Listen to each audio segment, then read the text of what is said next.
तर जांभूळ त्यात लागलेला फुलोरा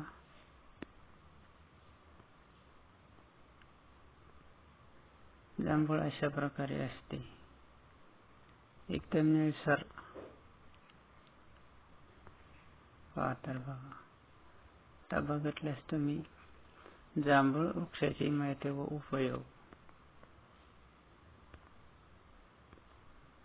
आपण जांभूळ पाहिली प्रथम, ही जांभूळ, त्यानंतर इमेज दुसरी व तिसरी, मोठी जांभूळ. आता त्याचे प्रमुख उपयोग आपण थोडक्यात 10 मध्ये जाणून घेऊया. तर नमस्कार मंडळी, आज तुम्हाला मी जांभूळ खाण्याचे फायदे काय आहे हे तुम्हाला अगदी स्पष्टपणे बोलतो. नंबर 1, जांभळात लोह तत्व जास्त प्रमाणात असल्यामुळे याच्या सेवनामुळे रक्त शुद्ध व लाल होते. 2, पोटदुखी, अपचन, अशुद्ध ढेकर येणे अशा विकारांवर जांभळाचे सरबत प्यावे, म्हणजे जेणेकरून तुम्हाला अपचन, अशुद्ध ढेकर येणे बंद होईल. 3, जांभूळ हे दीपक पाचक असल्याने न पचलेले अन्न पचण्यास मदत होते. अर्थात तुम्ही खाल्लेले जे काही अन्न आहे ते पचण्यासाठी जांभूळ ही दीपक पाचक असल्या कारणाने ती तुम्हाला पचण्यास मदत करते. 4, रक्तातील वाढलेली साखर कमी करण्यासाठी गरम पाण्यातून घेतलेला जांभळाचा लगदा फायद्याचा ठरतो. अर्थात तुम्ही म्हणाल, एकदम गरम पाण्याचा का नाही?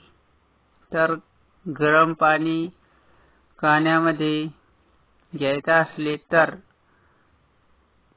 कोमट पाण्यामध्ये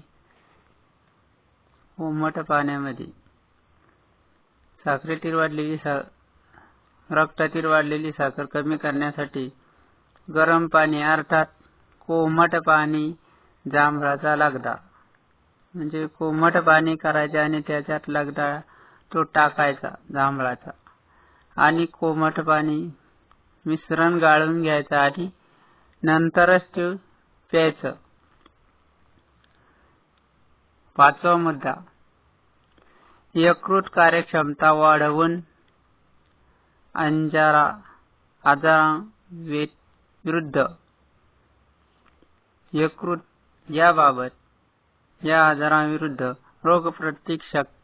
रोगप्रतिकारशक्ती आपली वाढते. त्यासाठी तयार होण्यासाठी जांभूळ ही अतिशय फायद्याची आहे. तुम्ही पुन्हा म्हणाल, यकृत कार्यक्षमता वाढवण्यासाठी आजारांविरुद्ध नेमका काय मुद्दा आहे? तर मी तुम्हाला अगदी थोडक्यात सांगतो. जांभूळ हे अगदी समप्रमाणात मिश्रण करायचे. अर्थात तुम्ही पुन्हा म्हणाल की नेमके घ्यायचे किती? 1 मिलीग्रॅम. अर्थात 1 ग्रॅम मध्ये जांभळा पूर्ण बिया नाही मिसळायच्या. वरील बियाण्याचे ज्यूस, अर्थात त्याचं मिश्रण बनवायचं, ज्यूस बनवायचं आणि 1 मिली मिश्रण तयार करायचं. तेही आयुर्वेदानुसार कोमट पाण्यामध्ये तयार करायचं, आणि मग तुम्हाला या यकृत कार्यक्षमता वाढवण्यासाठी अवश्य मदत होईल. 6वा मुद्दा, जांभळाची बी व साल ही मधुमेह ह्या आजारावर अत्यंत उपयुक्त आहे. अर्थात 6वा मुद्दा हा आहे की जांभळाची बी अर्थात पूर्ण जांभूळ पिकलेला आणि त्याची बी याचं समप्रमाणात मिश्रण बनवायचं. अगदी समप्रमाणात 10 ग्रॅम मध्ये पूर्ण जांभूळ आणि त्याचं बिया याचं मिश्रण बनवायचं आणि तेही अगदी कोमट पाण्यातच घ्यायचं. त्यामुळे तुम्हाला अगदी चांगल्या प्रकारे गुण येईल. त्यासाठी हा प्रयोग अत्यंत आवश्यक आहे. 7वा मुद्दा पोटात येणारा मुराडा व अतिसार थांबवण्यासाठी जांभळाची सालीचा काढा घ्यावा. अर्थात याचाही प्रथम मुद्दा तुम्ही समजून घ्या. यातील 7व्या मुद्द्यातील अर्थ हा आहे की तुम्हाला पोटात मुरडा येत असेल तर तो थांबवायचा असेल तर जांभळाची साल काढून आणायची, आत्तर साल, आणि त्याचा काढा घ्यावा. याने नेमके काय होईल तर याने पोटात येणारी कळ अर्थात तुमच्या पोटात येणारे थकवा किंवा मुरडा थांबवण्यात अर्थात जुलाब थांबवण्यात मदत करते. 8वा मुद्दा दात व हिरड्या कमकुवत झाल्या असतील आणि त्यातून रक्त येत असेल तर जांभळाच्या सालीच्या काड्याने गुळण्या कराव्यात.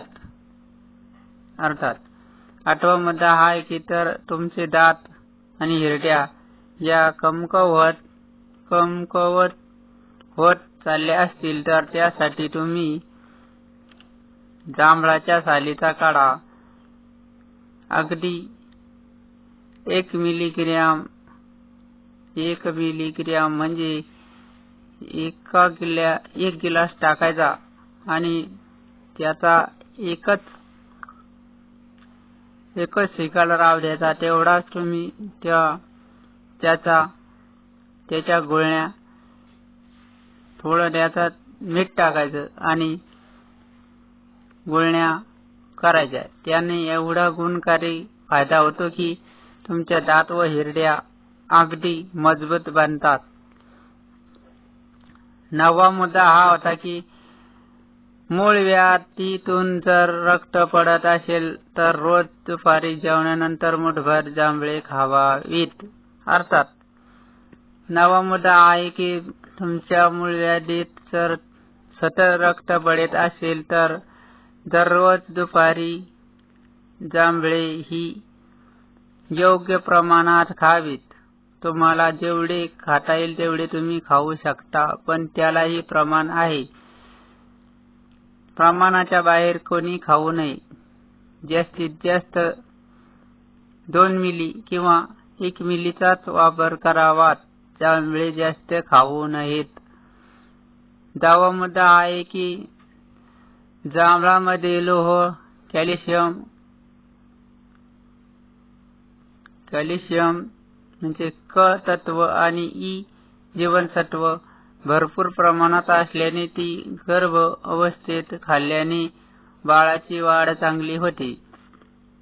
10वा मुद्दा हा गर्भवती महिलेसाठी महत्त्वाचा आहे.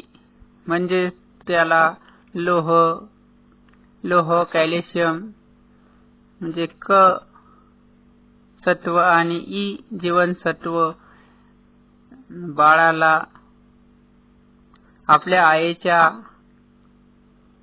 आईच्या उदरातून बाळाला मिळते. म्हणून गर्भवती आईने जांभळे ही योग्य प्रमाणात डॉक्टरच्या सल्ल्याने अवश्य खावे.